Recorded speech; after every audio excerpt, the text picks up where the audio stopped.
medieval French literature is that there was no real fixed spellings for words, and the word order was also often mixed up or kind of different to the fixed structure that we're used to in modern days. And this gives us the opportunity to see how the language changed to become what it is today.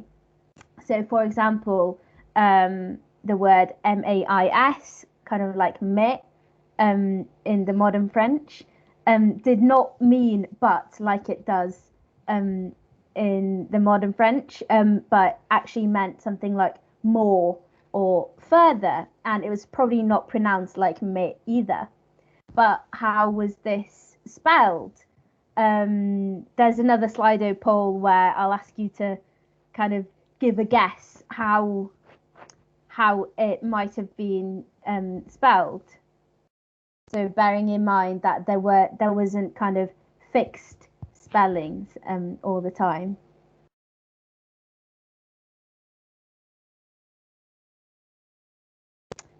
Right, so this is moving quite a lot.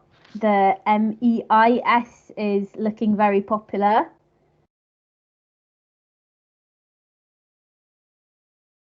Right, well, you are all actually right. So all of these spellings are spellings that have been used in medieval literature to mean more. So that gives you kind of idea of the flexibility of the language and spellings at that time. So there was flexibility in the language for a number of reasons. So the language was not standardized, and dialects varied greatly from region to region within France, and also because in the early medieval period, it was the scribes, so monks or religious clerics, who wrote the manuscripts, and they were usually not the authors of the text, only the people that wrote them down. And this does pose the question of how close to the original author's intention medieval texts really are if it was left to another person to write them down. But that's another story. So that gives you a taste of kind of the beginning of French being used as a written language. So if we could move to the next slide, and we are now fast forwarding a few centuries while staying in the Middle Ages to the year 1405 to see what kind of concerns French people might have had at this time. So firstly, I'd like to hear your ideas about what you think people wrote about in the year 1405 in France.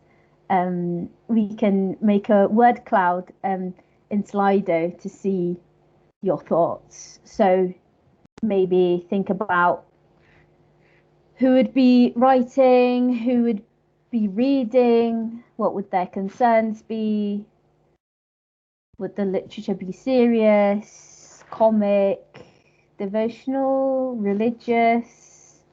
Okay, okay. War, religion, and poverty are very popular choices. Royalty.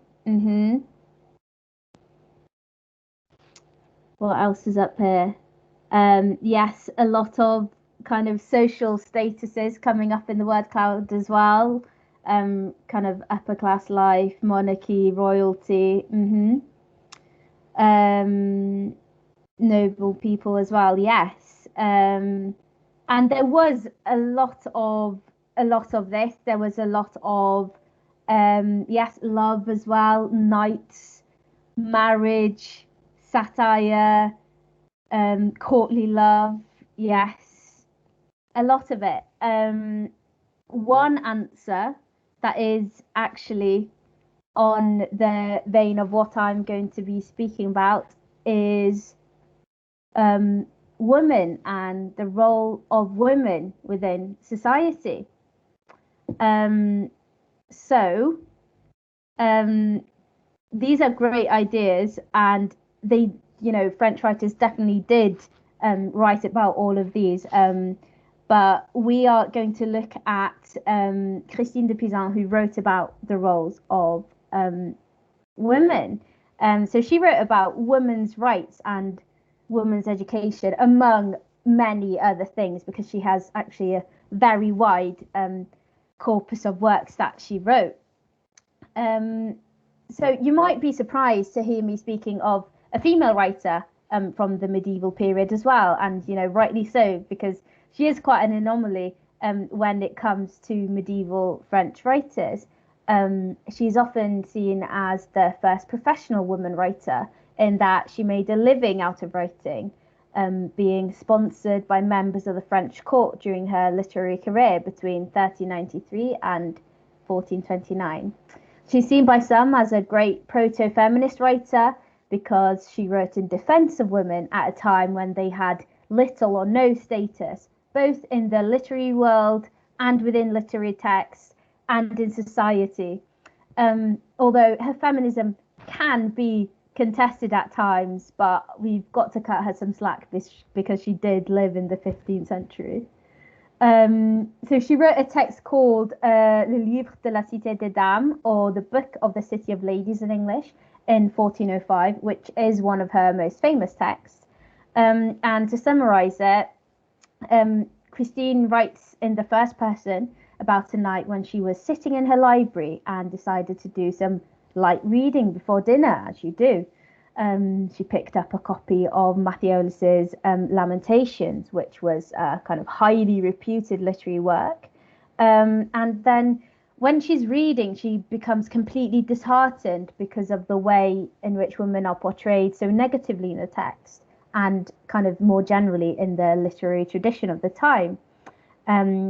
As we see in this slide, she says that all philosophers, poets, and moralists seem to speak from the same mouth, concluding that women are fundamentally bad and naturally inclined to vice.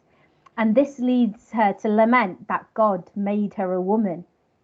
So here she is in this state of complete despair because she believes what the misogynistic literary tradition says about women. And then suddenly a light appears and three angel-like women appear to save the day. And then they speak to Christine and say that they've been sent to correct the path of those who have gone astray, and that they've come to Christine to help her build the city of ladies in the field of letters. It's a fictional project for Christine under the direction of these divine figures to build a city to protect virtuous women from the numerous misogynistic attacks coming at them from the literary world, which was necessarily male at this time.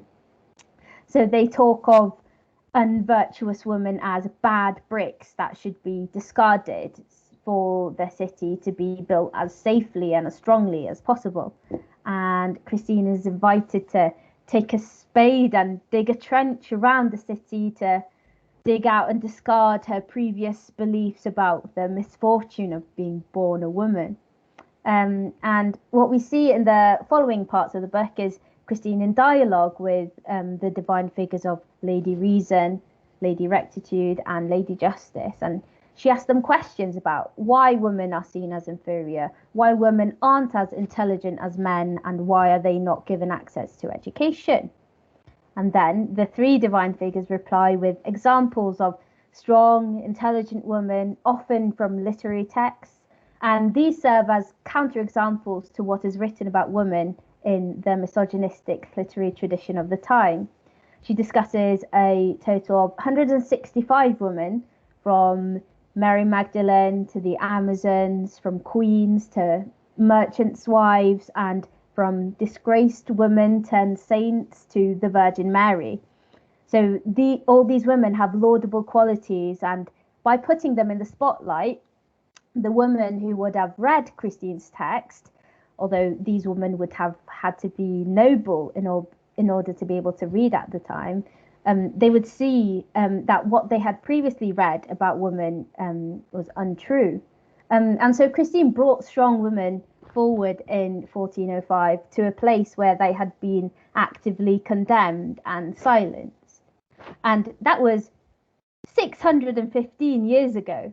And it's striking to me that this is an issue that is still being dealt with today. In one part, Christine explains that women are only less intelligent than men because they're simply not afforded the same educational opportunities as men. And this is not due to some inherent inferiority in their sex.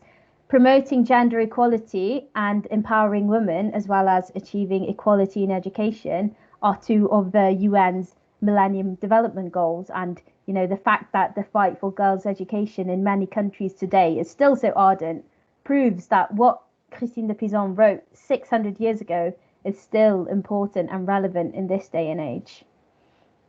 So if you could go on to the next slide, and 2 centuries later, men were still the forerunners of the French literary world, but by now France had changed a great deal from medieval times. This was the early modern period, and the 17th century was a time of the opulent King Louis XIV, and it seemed to be the golden age of French culture. So what do you think 17th century writers were concerned about then? I'd love to see your thoughts about this on Slido. Let's do another word cloud. And just as this is coming in, Lois, I just want to remind you all that as we're going along, do feel free to stick questions in the Q&A tab on Slido as well. It'd be really great because clearly you've got so many interesting thoughts about this. It'd be really interesting to hear some questions, so Lois can discuss them later. So do stick some of your ideas in there as well. There's a lot of stuff coming in here. Yes, again, monarchs and politics very much features in a lot of 17th century French literature. What else do we have? Yes, revolution, a little bit early for that.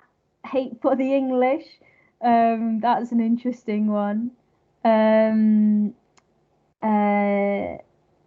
Philosophy, yes. Science, yes. They were starting to write about science in this time as well. Do we have that? What I'm going to speak about? Satire is maybe close to what I'm going to speak about. All of these answers are actually correct as well, and I'm sure that I've read 17th century texts that include all of these. I see quite a lot of comedy, marriage and theatre, and actually that's what I'm really interested in. That's what I'm going to write my dissertation on next term. Right, a lot of thoughts there, and yeah, you are all right, but the main thing that the 2 writers I'm going to mention next wrote about was kind of humanity and just people as they are and their kind of manners. So when we come across some 17th century authors like La Bruyere and La Rochefoucauld, who are pictured in the slides, we see people who are concerned with humanity, and they write very kind of concisely but very suggestively to make the reader kind of think and consider their behavior and often their morality too. So La Rochefoucauld, who's on the left, wrote maxims, which are kind of short symmetrical phrases that are usually one line only, but they are laden with meaning. So at that time, literary salon culture, I don't know if you're aware or have heard about salon culture. It's very interesting, so look it up if you're interested. So salon culture was rife in Paris, where members of the aristocracy would meet and engage in intellectual discussion, as well as plenty of gossip. Think along, the lines of Bridgerton, and maxims would be a great conversation starter in the salons. Critics say that the key to a successful maxim is that it contains an element of surprise. So let's see a couple of examples on the next slide, please. Right, so an example of one of La Rochefoucauld's maxims is Le mérite des hommes a sa saison aussi bien que les fruits. So man's merit has its season just like fruit. So firstly, this makes us think of the temporality of man's merit. But in comparing it with fruit, which are nourishing and delicious when in season, but can make us ill when they go bad, this shows the positive and negative effects of people's behavior on others. Then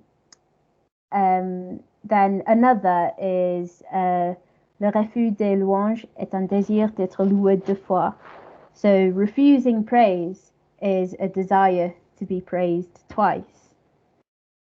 So here we see La Rochefoucauld kind of sees through people's pretense of humility when they refuse to accept a compliment, and sees it as the complete opposite, as a desire to hear the compliment once more, so that the recipient gets a kind of double dose of ego boosting. And I'm certain that this type of behavior applies today just as much as it did in 1664. And I'm sure you can come up with plenty of examples from your life of this happening. And La Rochefoucauld wrote hundreds of these maxims in his book, and you can find lots of them on the internet if you'd like to see some more. And then if you go on to the next slide, we've got some of Jean de la Bruyere's quotes, and he was writing around the same time as La Rochefoucauld, and he's famous for writing lots of short reflections on human behavior. So he wrote a mixture of maxims and longer paragraphs of portraits of various people, and kind of full of irony and a little bit of cheekiness. And in these short portraits, we get an insight into the less laudable aspects of the person's character, but without it being directly pointed out to us. So often people in the salons would speculate on the targets of these portraits, when in reality it could well have been them themselves. So La Bruyere used his portraits as if to hold a mirror in front of the reader. So for example, this extract is from his section on society and conversation. You're welcome to follow the French, but I'll read the English translation since it's quite long. So he writes, what are you saying? What? I don't follow. Would you like to start again? I follow even less now. Let me guess then. You want Assis to tell me that it's cold. Well, why don't you tell me it's cold? If you want to let me know that it's raining or that it's snowing, say, it's raining, it's snowing. Assis, is it such a bad thing to be understood when you speak and to speak like everyone else? You're missing something, and that is sense. There's something you have in abundance, and that is the opinion that you have more sense than others. That there is the source of your pompous gibberish, your muddled sentences and your great words that mean nothing. Don't think of trying to be smart. Don't do any of it. That's your task. Speak if you can in simple language, and people might believe that you do have some sense. So here, La Bruyere was specifically targeting a particular group in aristocratic society, described as the précieuses, who were obsessed with etiquette, elegance, and courtly love, and liked to make out that they were much better than others just because they used complex language and, frankly, jargon.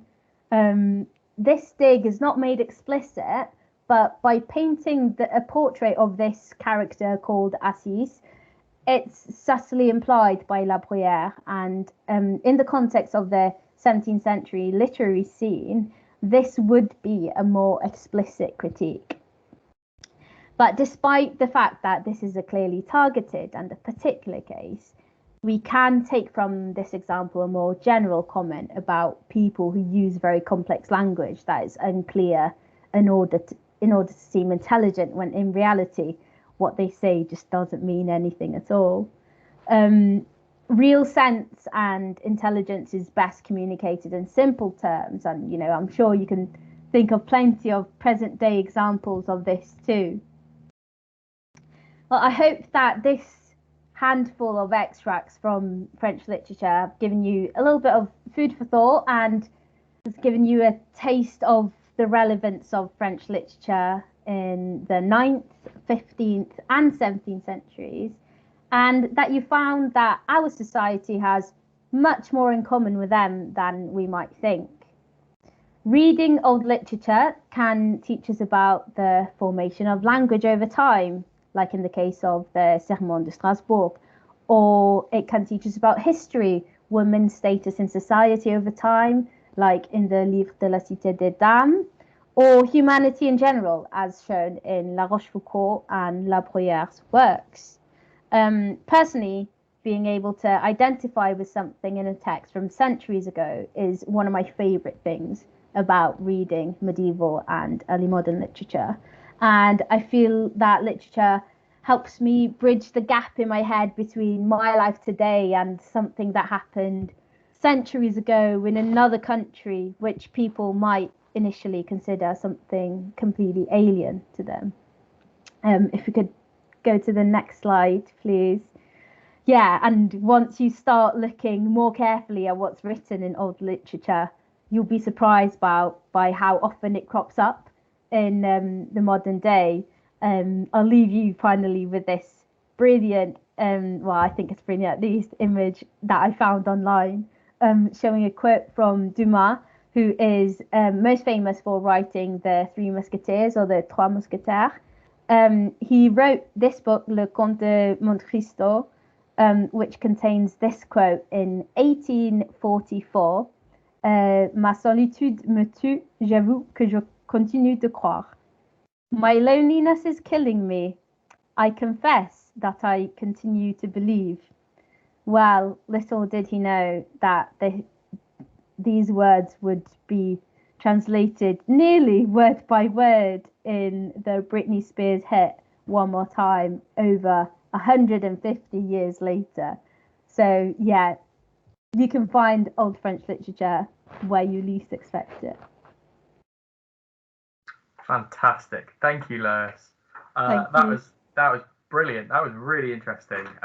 Some really engaging analysis of those examples there. And perfect apposite quote to end that all from Brittany. Thank you so much. Yeah, I hope all our attendees really enjoyed that as well. I can see we can kick off the Q&A right away. I think we've got a couple of questions coming in.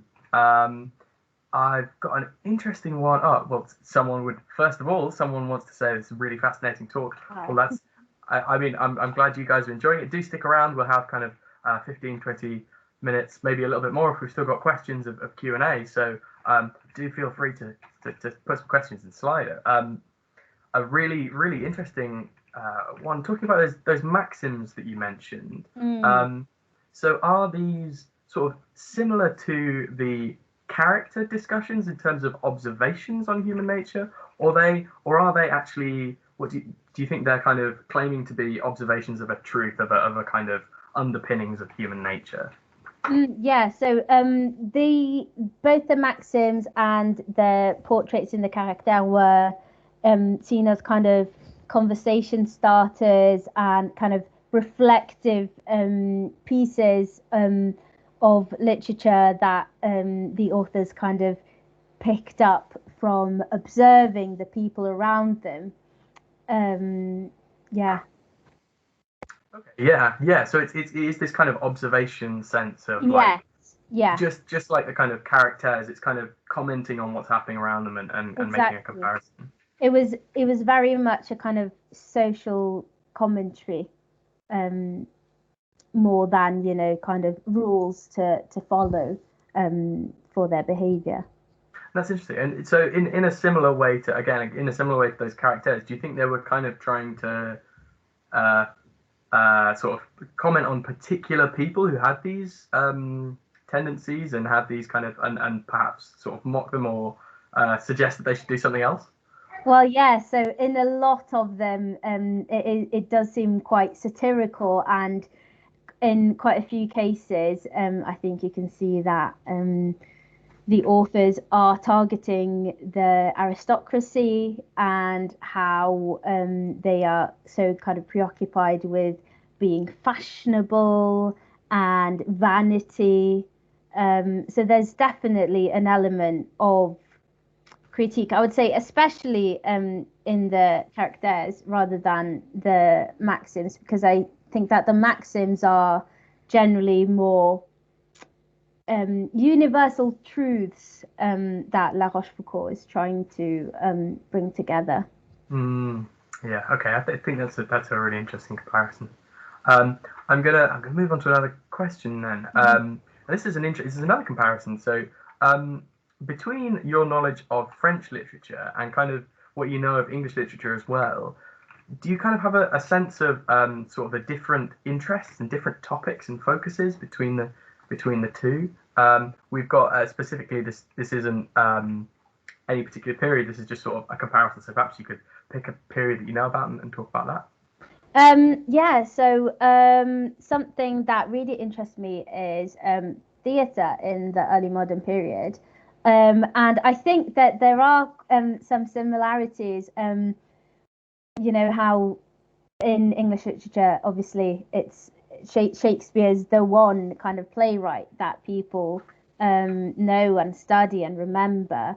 But for me, what's interesting is that you've got two primary early modern playwrights in France. So where Shakespeare wrote both tragedies and comedies, well, we've got one great kind of playwright for each in France. So you've got Racine, who's the kind of great tragedian, and then you've got Moliere, who wrote still, like, to this day, hilarious comedies. We do have other great playwrights from the time as well. But what I find interesting is kind of seeing how both England and France have their kind of figures from that kind of similar period, although Shakespeare was a century or so earlier than Racine and Moliere. But yeah, I think that's that's an interesting comparison for me. Definitely. But do you think the sort of I know this is going into a little bit more detail. Do you think the fact that France had these two playwrights and England kind of had its one main do you think that had what kind of impacts do you think that actually had on the traditions? Oh, Big interesting. question, I know. Oh, very interesting. Oh, I'm not sure how I'd go about that. I think, mm, I think that one's a little bit difficult because both Molière and Racine, although they are kind of now seen as kind of on par, um, in terms of kind of like quality, what they were doing at the time was so different.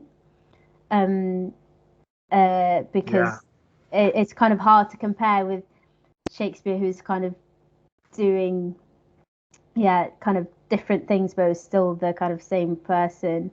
Um, but what I would say, I think, is in French theatre, especially in tragedy, I think it was there was much more rules to follow, and so it's Okay. much more prescriptive.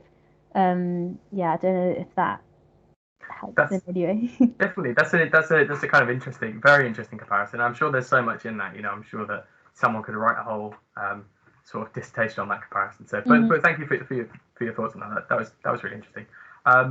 I've got a really this is a really good one actually. Do you might not know this, but you might well know this.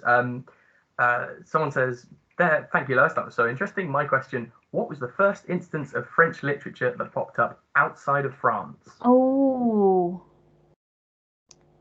I don't know that, and actually, that is a very interesting question. And I think that brings me to think, like, to consider, how interesting just literature that exists outside of France is in general, and especially in the kind of more modern, modern literature that I don't really specialize in, but find quite interesting nonetheless. A lot of kind of like post-colonial literature in French is very interesting as well. So yeah, unfortunately, I don't know the answer to that, but I will be researching that after I get off the call. Fantastic. Worth a Google, and maybe we'll send that out in the email after this Mm, session, because that is such an interesting kind of mm. question. A post-colonial perspective is really, really interesting. But yeah, but thank you for that question. And someone's asking for going into a little bit more detail about what salon culture is and how that kind of context worked. Yeah, so salon culture is essentially what was kind of going on in the kind of upper classes in France at the time. It was mainly in Paris, where essentially you had these rich people gathering together, and they would read literature and discuss the literature. It's a little bit like a kind of big book club, but also there was a lot of gossip and a big focus on kind of aesthetics and etiquette and being seen, being perceived by others as kind of rich and intelligent, and kind of being the best. So kind of you'd always be kind of on show, Mm-hmm. and kind of connected to what was going on at the time with um, Louis XIV's reign. So everything was kind of grand and opulent, and so yeah. So in the salons there was a lot of that they generated a lot of literature at the time. So yeah, would definitely recommend reading more into that and what kind of people were attending the salons at the time. So what's interesting is that La Bruyere and La Rochefoucauld did actually attend the salons at the time, so which kind of makes it seem as if they are writing about that, well, whether or not they were friends, but at least the Mm, people they were kind of mixing with right. at the time. Yeah, yeah. That's so interesting. That's so, and they're just sort of in there looking at the people in there with them and going, oh, you're a bit of a, geez, you're a bit of a, Yeah. wow. I'm gonna pen down a line on that. Have you? I mean, on that, have you got perhaps like a recommendation of something you read about that, or perhaps something that to look at to? Because I mean, clearly this person is interested in sort of getting into salon culture a bit more.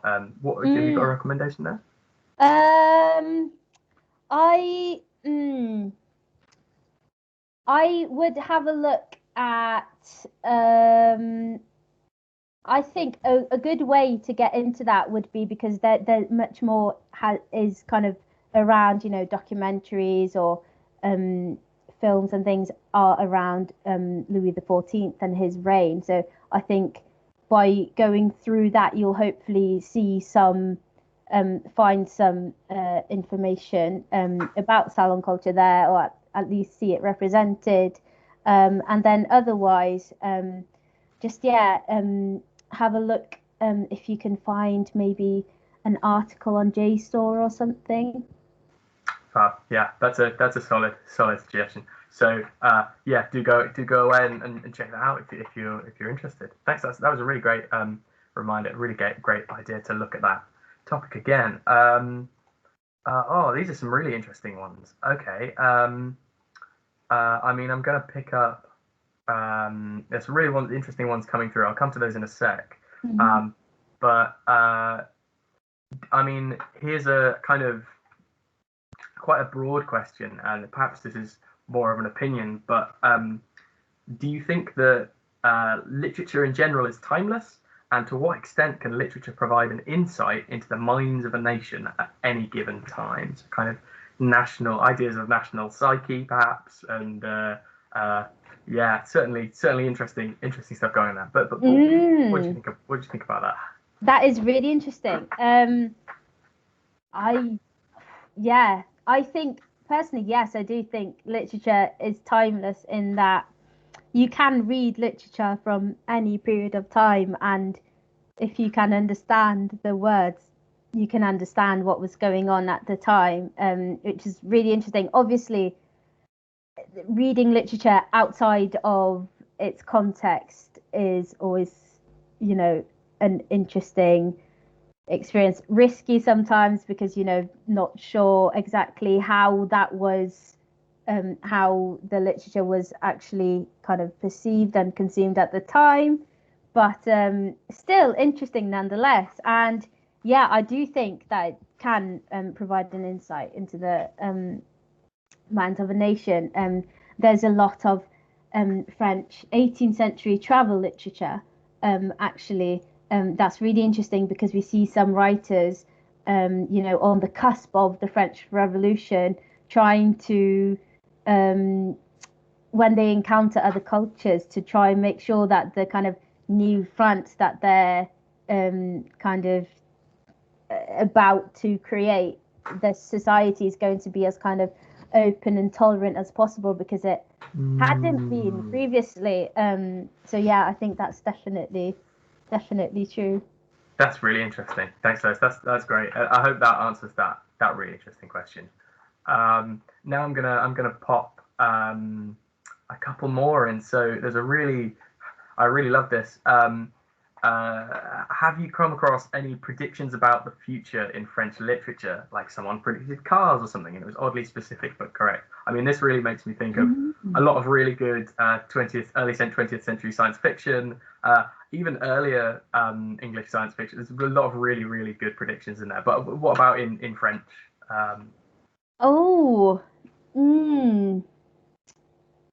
I'm not sure I've read something that has predicted something in the future, that has happened.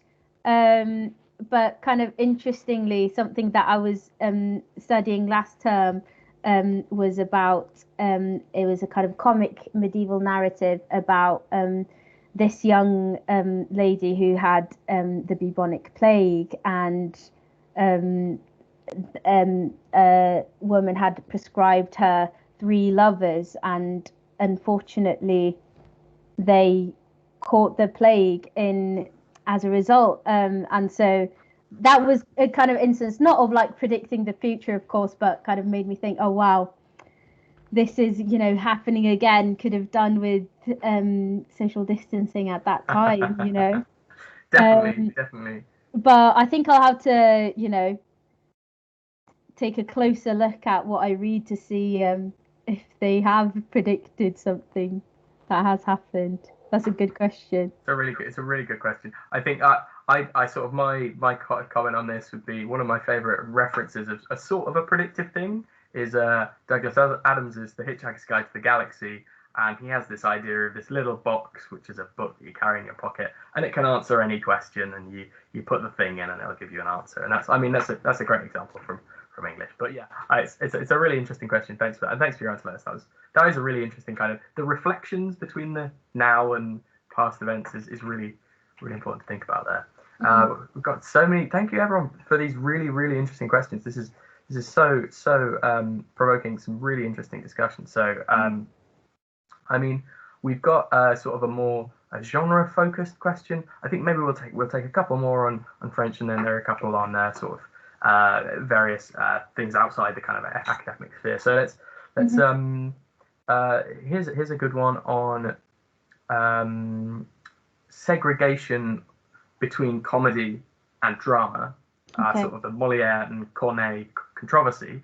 They're saying, was that kind of segregation really consistent throughout French literary history, or did it kind of change over time? I think that was definitely kind of thing of its time and of its period.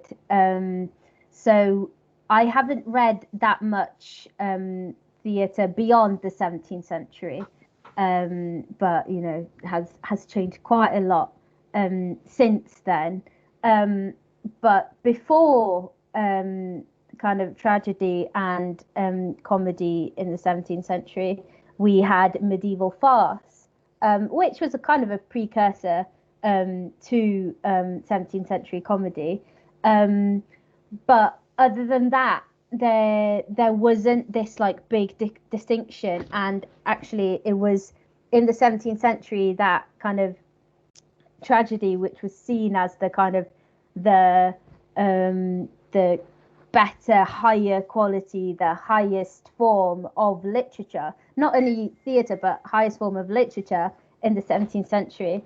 That all came from the people in the 17th century that were trying to create this grand society to kind of mirror what Louis XIV was trying to do, and they got that whole grandeur through looking back at the classics. So they looked at Aristotle's Poetics and what his rules were for the most successful tragedy, and so they took that from there. So it's a kind of artificial kind of form of theatre that was kind of planted in the 17th century that didn't exist before then within French literary history. That's interesting. And so do you reckon? So there's this idea that kind of we've in the 17th century, all the Renaissance writers are kind of they're looking back at the Greeks and going, wow, the Greeks were so much better than anything that's going on right now. Let's just go back all this way. Do you think that, so after we've got this Renaissance and they're looking back at Greek tragedy, do you think people then since that period have been like looking back at that gap in between and taking ideas from there, and that's sort of, I suppose, the Middle Ages, and what kind of things do you think they've brought out of that?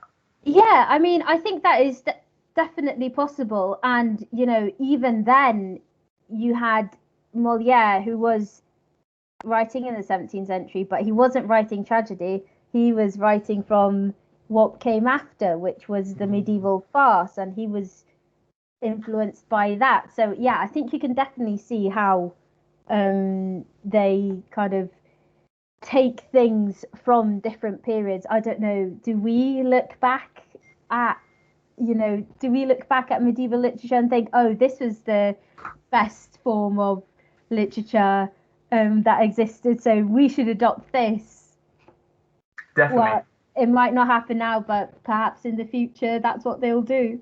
Yeah, perhaps. Yeah, I mean, perhaps people sort of 200 years will look back at what we're doing now and go, wow, that was that. That physical theatre that they had in 2021 was fantastic. Yeah. Thank you for that answer, and thank you for that question. That was a really, really interesting kind of thematic based question. I'm gonna come to maybe one or two more questions on French and on this. So just fairly quick kind of comparison. Could we compare 16th century literature language to hang on, let me read this question. Could we compare 16th century language to 16th century literature, and would they be similar? So I think what this is trying to get at is the way people wrote, how does that compare to the way people spoke in the 16th century?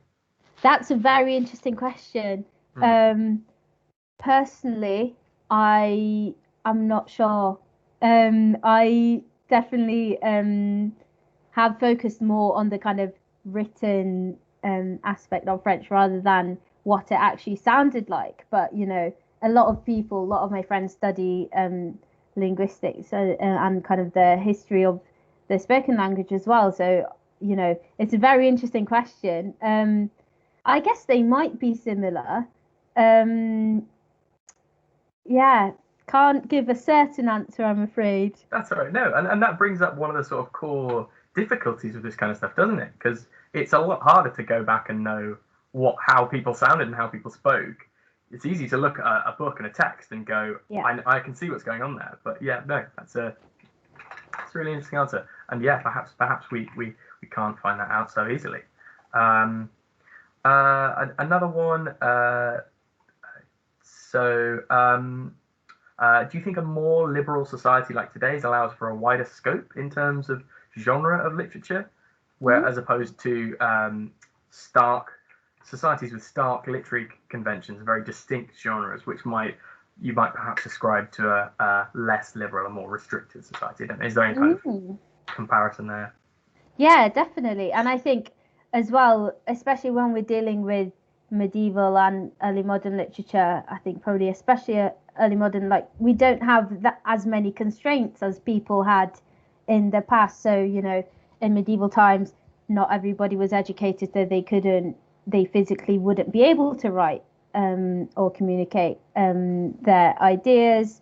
And there was a lot of censorship during the early modern period. So yes, definitely, you know, people nowadays are able to write just about anything they like, and I think that's a really interesting thing to think about, the actual conditions in which people write and the things that are out of control of some people in the past that sometimes we forget when we read about literature, like, oh, why didn't they write about this and that? Well, possibly because, you know, their lives would be in danger if they wrote about that. Whereas, yeah, of course, now I think we do have a little bit more free reign to write what we want in our society. Yeah, fantastic. Really great answer. And yeah, again, so many of these questions are so interesting. I feel like we could talk about this for another half an hour and another hour. But I think we're gonna sort of turn this around from the French literature side now, just to briefly have a little chat about the kind of more access and university and kind of the structure of that. Someone's discussed kind of the sort of doing multiple languages and whether studying 2 languages at GCSE and then continuing the second one to A level. Have you done multiple languages? How do you reckon that's impacted on your studies at university, and how hard or easy you found it? So I am first language Welsh, and so I did my education through Welsh. So it doesn't actually count as a second language, but I did study Welsh, and so I didn't have another a second language at GCSE apart from kind of Welsh and English, and so yeah, I don't think you would struggle with it more during a degree. No, if that's your if you've done it at A level, then yeah. Yeah, because I think the range of abilities varies quite a lot between people when they arrive at university. Is that right? Yeah. Mm-hmm. Yeah, definitely. So no one's expected to you're not all expected to be fluent speakers when you arrive at that kind of. Definitely. And I think an important thing to consider is, you know, they're not expecting you to know everything. They just need to see your capacity to learn. Because what's the point in you being here if you already know everything, you know? Exactly. I mean, there'll be people who have been speaking French their whole lives, and that hasn't been a challenge for them. But actually, if you picked it up from GCSE to A level as a second language, and your trajectory is steeper, you're learning more faster, then that's a really good sign, and that clearly shows that you've got the ability. So that's fantastic. Thanks, Lois. It's hopefully reassuring. Someone asking, did you do a year abroad as part of your undergrad? Yes, so in Oxford, all languages degrees have a mandatory year abroad. So if you're doing a language from scratch, that's possibly going to be in your second year, and then otherwise it's in your third year. And what's really good is that, you know, you have the choice to do whatever you want. So I taught English in 2 schools in Brittany. And it was a fantastic experience. Best year of my life. Sounds great. yeah, is fantastic. You know, learning the language, and traveling a lot as well. So it's a great opportunity. Oh, fantastic! That sounds lovely. Yeah, as Lois said, whatever language you do at Oxford, you'll be doing well. I can't, we can't speak for other universities, but if you do get the opportunity, I think Lois, you'd certainly recommend it. Certainly. Okay, that's. I think we're closing up on questions now. That's pretty good. We've had a bit of a marathon Q&A session, so thanks for your answers, Lois, and thanks everyone for your fantastic questions. I think we'll probably wrap up there.